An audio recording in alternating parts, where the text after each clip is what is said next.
जय हिंद दोस्तों, स्वागत है आपका हमारे channel math with Mahendra sir में। आज हम गणित विषय के औसत चैप्टर पर चर्चा करेंगे, जो कि bank, SSC, UP police, UP triple SC आदि विभिन्न प्रतियोगी परीक्षाओं में पूछा जाता है। तो यह बहुत ही इम्पॉर्टेंट चैप्टर है, इसलिए आप इस वीडियो को पूरा देखिए। तो चलिए शुरुआत करते हैं आज की क्लास की। आज की क्लास का पहला प्रश्न आपके सामने है, जो कि एसएससी सीजीएल 2022 में पूछा गया है। प्रश्न में लिखा है 5 संख्याओं का औसत 20 है। यदि 4 संख्याएं 12, 18, 20 और 22 हैं तो पांचवी संख्या क्या होगी। चलिए इस प्रश्न को हम हल करते हैं। हमने आपको बताया था कि औसत का अर्थ होता है सभी संख्याओं को आपस में बराबर बराबर बांट देना। जब 5 संख्याओं का औसत 20 है तो जाहिर सी बात है कि प्रत्येक संख्या 20 20 20 ही होगी। तो लिख लेते हैं हम संख्या। पहली संख्या यहाँ पर दी हुई है 12, दूसरी संख्या दिया है 18, तीसरी संख्या है 20 और चौथी संख्या है 22। पांचवी हमें ज्ञात करनी है। तो इनको सबको हम 20 के बराबर कर देंगे। ये जो 22 लिखा है इसे 20 करने के लिए 22 का हम जो 2 है ये 18 को दे देंगे, तो ये भी 20 हो जाएगा।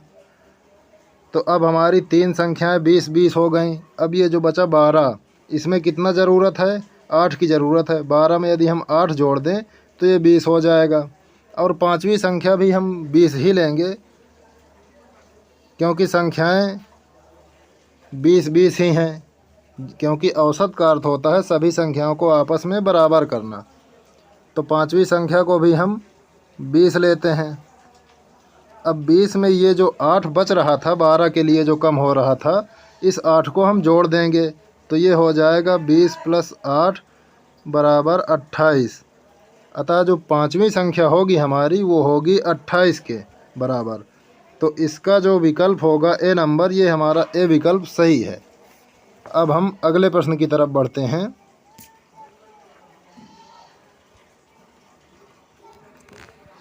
ये दूसरा प्रश्न है, जो कि आरआरबी एनटीपीसी 2021 में पूछा गया है। लिखा है एक कक्षा में 40 छात्रों का औसत वजन 52 किलोग्राम है। यदि शिक्षक का वजन शामिल किया जाए तो औसत वजन 0.5 किलोग्राम बढ़ जाता है। तो शिक्षक का वजन कितना है? चलिए इस प्रश्न को हल करते हैं।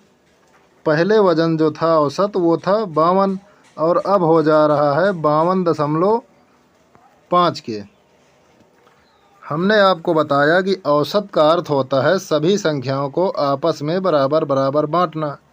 तो जब 40 छात्रों का औसत वजन 52 किलोग्राम है, तो यानी कि 40 ऐसे छात्र हैं जिनमें सभी का वजन 52 किलोग्राम है।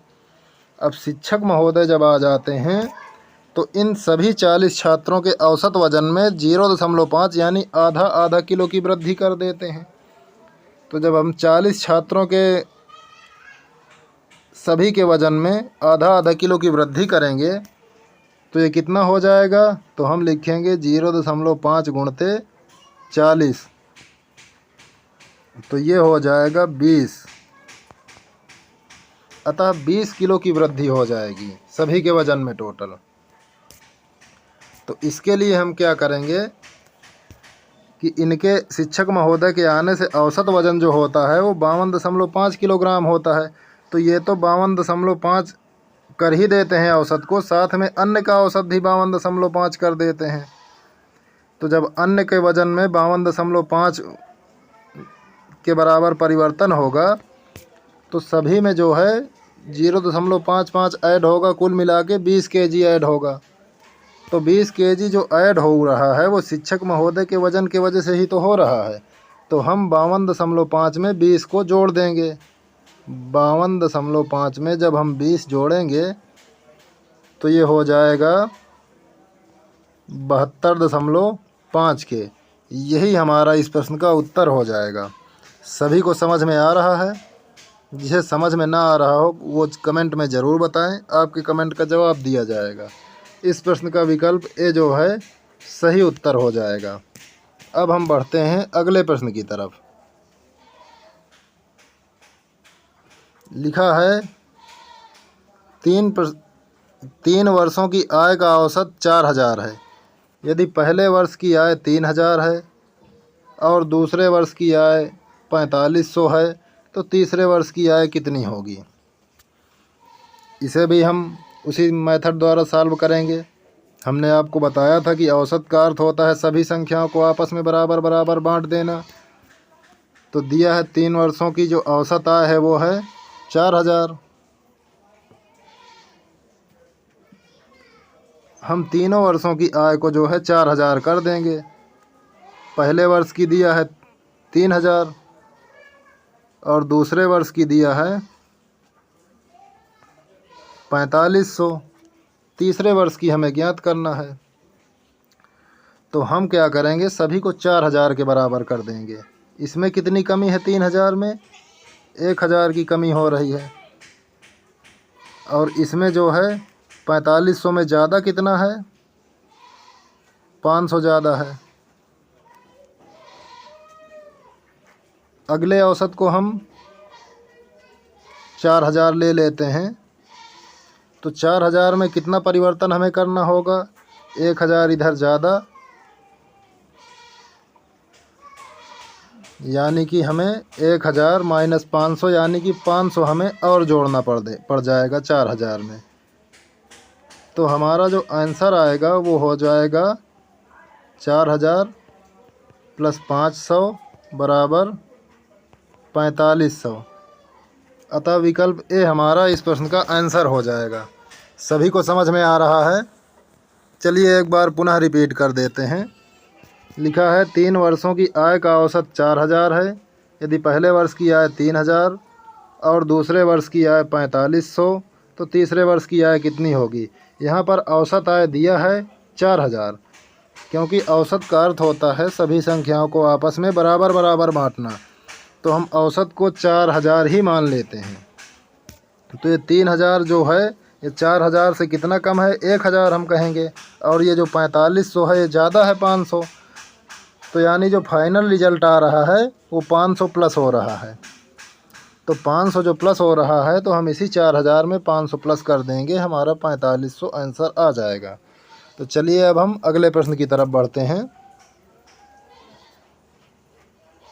अगले प्रश्न में दिया है, जो कि IBPS क्लर्क 2019 में पूछा गया है। एक क्रिकेटर के 12 पारियों में औसत रन 50 हैं।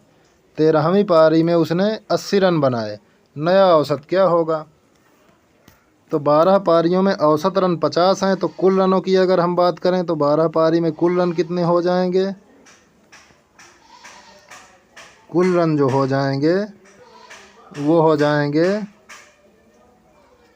50 गुणते 12, ये बराबर हो जाएगा 600 के। 12 पारियों में कुल रन जो हो रहे हैं वो हो रहे हैं 600। अब 13वीं पारी में 80 रन बना लेता है तो 13 पारियों में रन हो जाएंगे 680। अब कह रहा है नया औसत क्या होगा? तो नया औसत ज्ञात करने के लिए हम योग को संख्या से ही तो भाग देते हैं। तो अब इसे हम 13 से भाग दे देंगे, तो काट देंगे। ये हो जाएगा 13 पचे 65, 3 बचा तो ये हो जाएगा 30। तो 13 दूनी 26, अब बचा 4, लगभग ये हो जाएगा 52.5 के, क्योंकि 52 आ गया है और किसी विकल्प में 52 नहीं है। तो ये विकल्प हमारा ए सही हो जाएगा। अतः 52.5 इस प्रश्न का सही उत्तर हो जाएगा। अब हम बढ़ते हैं अगले प्रश्न की तरफ। यह प्रश्न SSC CGL 2018 के पेपर में पूछा गया था। प्रश्न में लिखा है, एक ट्रेन की गति 60 किलोमीटर प्रति घंटा है और यात्रा का समय 45 मिनट है। पूरी यात्रा में औसत गति क्या होगी? तो यहाँ पर जो लिखा है 45 मिनट, सबसे पहले हम इसे घंटे में बदल लेते हैं, क्योंकि चाल जो दी गई है वो किलोमीटर प्रति घंटा में दी गई है और यहाँ समय जो दिया है मिनट में दिया है।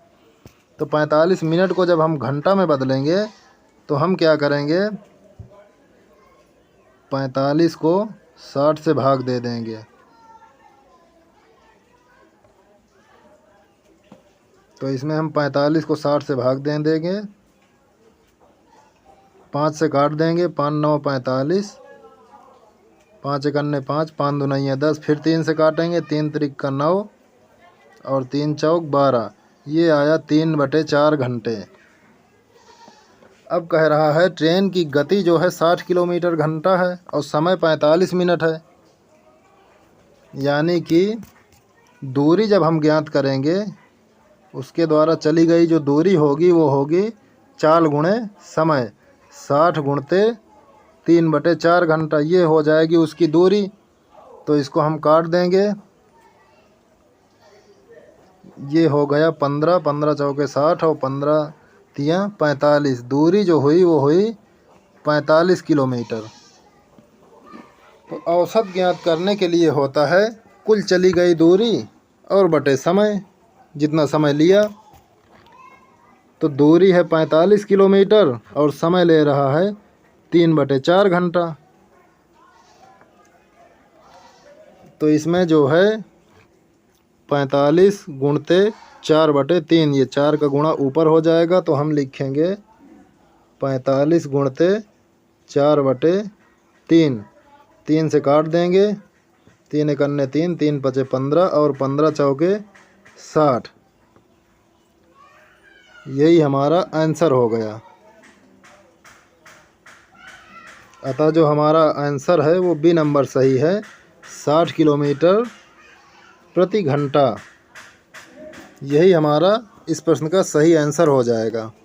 आज की क्लास आपको कैसी लगी कमेंट बॉक्स में ज़रूर बताइएगा, और ये भी बताइएगा कि आप और किस किस चैप्टर पर वीडियो चाहते हैं।